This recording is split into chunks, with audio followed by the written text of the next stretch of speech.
Thanks for tuning in to Everything Catholic again. Merry Christmas to you and your family. And as always, thank you so much for taking the time to be here with us today.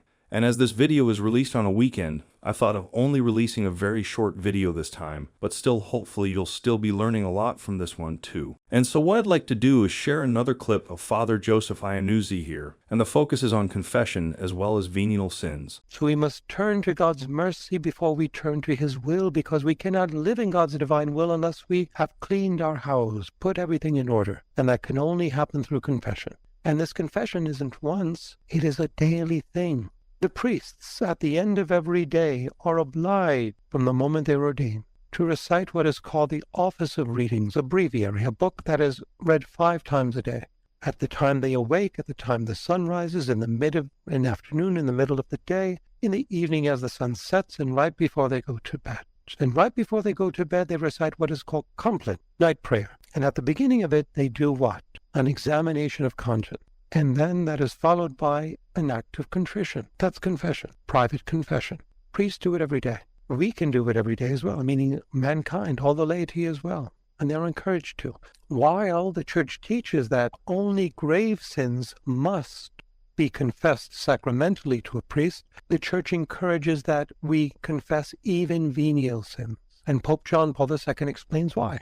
I should call him Saint Pope John Paul II. I'm so used to him. I met him in Rome about 10 times. I was the book bearer for one of his liturgies, and I introduced seminarians to him from my community. So I'm used to calling him John Paul II.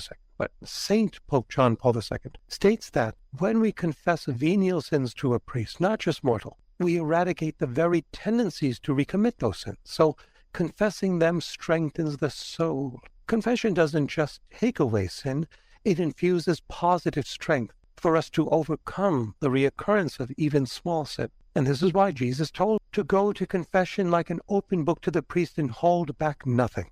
Now here's the question I wish to ask you. Jesus tells Faustina that she never committed one grave sin throughout her entire life. Here's the question. If all we have to confess to the priest are mortal sins, why would Jesus tell her to confess her sins when she never committed any mortal sin?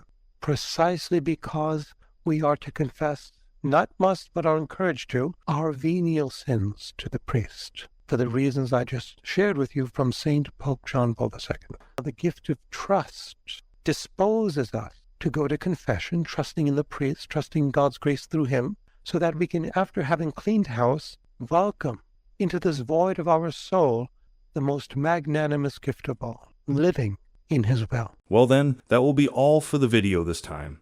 And as always, thank you so much for taking the time to be here with us again. Hopefully all of you have learned something from this video. And remember, if there's any feedback or suggestion, please let us know in the comments below.